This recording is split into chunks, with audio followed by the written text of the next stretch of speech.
The lamp had been burning in the measurement room since before midnight. Do-jin heard her footsteps first, quick and deliberate, the step of someone who had not slept and did not care, and then Seo-rin was in the doorway, holding the fine threaded screw they had cut on the lathe 3 days prior, turning it between her fingers as though she were reading it the way a blind woman reads a face. "It advances the same exact distance every turn," she said. There was no preamble. She had been awake with this thought long enough that the preamble had burned away. So if I could count the turns finely enough, I could measure a thing smaller than my eye can see. We could know it. She had reinvented the micrometer. Overnight, alone, from first principles, starting with nothing but a screw and the patience of someone who had once spent years learning to sit still in a temple. Do-jin looked at her for a moment, at the ink on her fingers, the diagram she had tucked under her arm, the absolute certainty in her face, and set down the file he'd been holding. "Show me what you'd built," he said. The principle was not complicated. That was the thing about metrology that the uninitiated always missed. The ideas were not difficult. The difficulty was in caring enough to be exact. A fine screw advances a fixed distance per revolution. Mark the rotating part, the thimble, with enough divisions, and each division represents a fraction of that advance. Read the thimble against a fixed scale, and you have a measurement smaller than any eye could resolve, smaller than any caliper jaw could feel, rendered as a number you could write down and hand to a stranger. The screw translated rotation into linear distance, and the marked thimble translated that distance into a readable quantity, fractions of a hair's width, made legible. Seo-rin had sketched it in 3 views on the back of a supply ledger. The proportions were not quite right. She had underestimated the thread pitch she would need, but the logic was sound. The logic was more than sound, it was complete. They worked through the remaining hours before dawn refining the sketch. By the time the forge fires were being stoked in the main shop, they had a design that could be built. Taho looked at the drawing for a long time without speaking. He had the particular stillness of a man who was deciding whether to be offended. "All this iron," he said finally, setting the sketch on the anvil, "to measure nothing, a gap you can't even see." Seo-rin did not flinch. To measure the nothing between a part that fits and a part that fails, that nothing is everything. Taeho looked at her. He looked at Do-jin. He picked up the drawing again. He was a craftsman to his marrow, and craftsmen understood, even when they resisted, that the difference between fit and failure was real, that it had a size, that the size mattered, that calling it fate was a way of not having to think about it. He had spent his life feeling that difference through his hands. The idea that it could be written down as a number was not comfortable, but he could not say it was wrong. He built the frame that afternoon. Taeho's ironwork was never less than honest.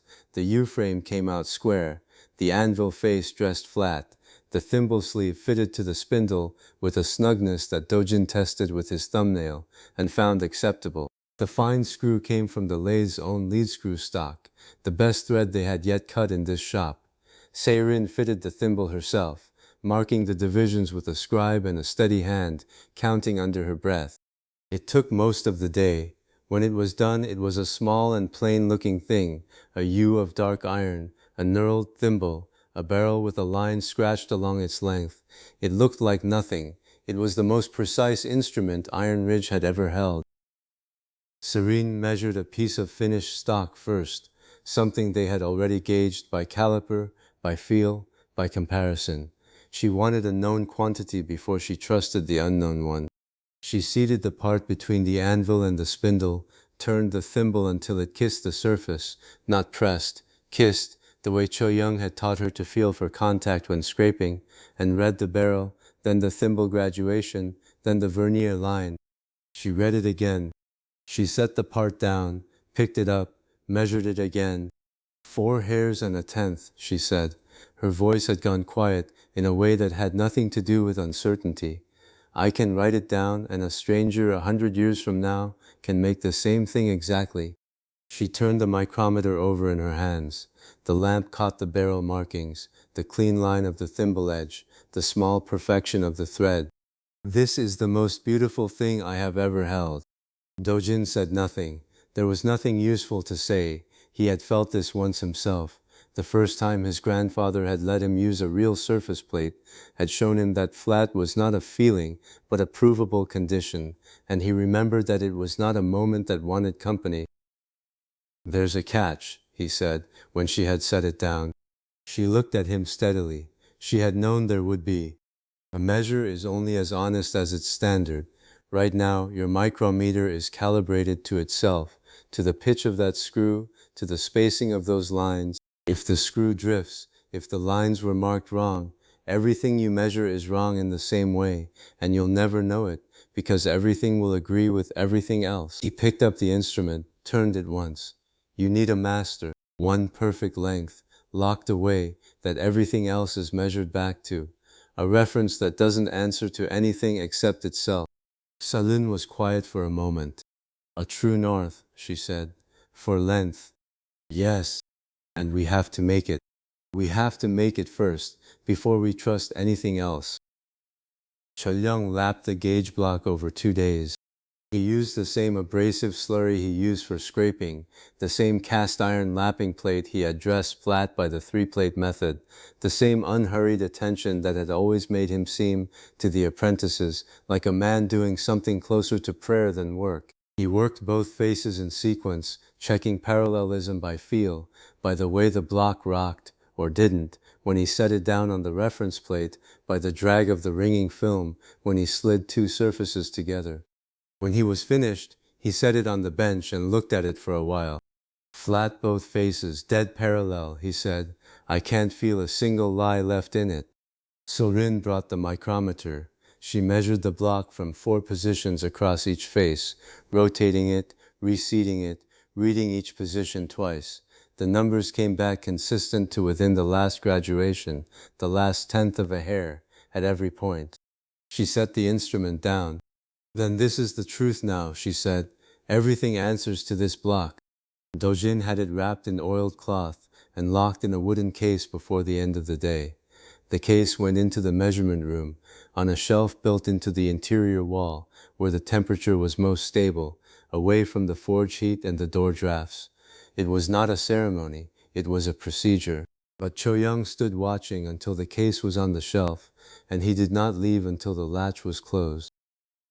The measurement room had been a storage alcove before, a place for spare stock and the things that didn't have anywhere else to go. Do-jin had cleared it out over the past week, fitted it with a proper bench of dressed stone, hung the lamp from a bracket that kept it away from the work surface, and sealed the gaps in the wall planking against dust. It was small and plain and quiet. The forge noise came through as a low vibration rather than a sound. Standing in the doorway now, looking at the dressed stone bench, the locked case on the shelf, the micrometer resting on its wooden rest, Seo-rin thought it looked like a room that had been waiting for a purpose.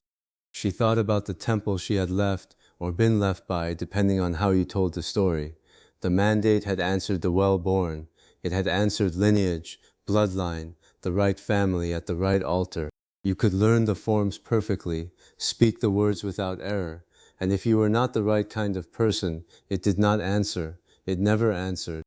This answers anyone who learns to ask it properly, she thought. Anyone who learns to be exact. This is the truer temple. She did not say it aloud. It was not the kind of thought that needed witnesses. Do-jin found her there a little later, when the morning work was fully underway in the main shop and the noise of hammers and the smell of charcoal smoke had settled into their familiar rhythm. "Nothing leaves this shop unless your chain says it's true," he said. "Quality answers to you, even me." She turned from the bench. There was something different in how she was standing, not taller exactly, but more settled, as though she had found the floor under her feet after a long time of not being sure it was there. "Then nothing false leaves this shop," she said. "My word is now a number." He had the instrument apron ready. It was plain, undyed linen, fitted with loops and pockets for the micrometer, the reference slips, the scribing tools, the things a metrologist needed at hand. He had sewn the pockets himself, badly, in the manner of a man who knew what the pockets needed to do and did not particularly care how they looked. She put it on without ceremony, tied the strings at her back, checked that the micrometer seated cleanly in its loop. She looked right, that was all he could have said about it, and it was enough. She had been carrying the thread cord since before she arrived in Iron Ridge. A length of twisted silk in the colors of her family's temple, knotted at intervals that corresponded to a counting system she had learned as a child, a way of keeping track of prayers, of days, of the names of the dead. She had carried it in her sleeve. She had not thought about it consciously in weeks, but her hand had found it, in idle moments, the way a hand finds a familiar weight. She took it out now and held it for a moment in the light from the measurement room's lamp. Goodbye, she thought. You were never coming back. But I'm not lost anymore. She folded the cord carefully and set it on the shelf beside the gauge block's case, not thrown away. Set down. There was a difference.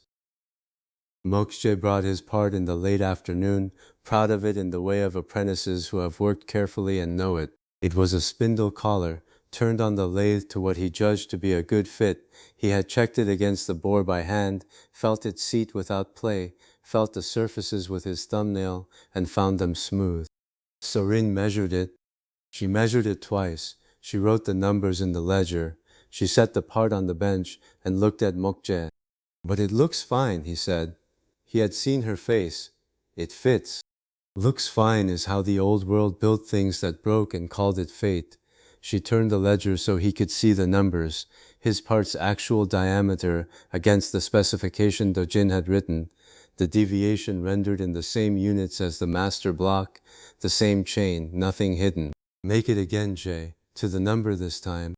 He took the part back. He did not argue further. He was young enough to be angry and smart enough to be quiet about it, which meant he would probably be good at this work eventually. Seo-rin returned to the ledger and wrote the date, the part number, the result, and her name. The record was complete. The chain was unbroken.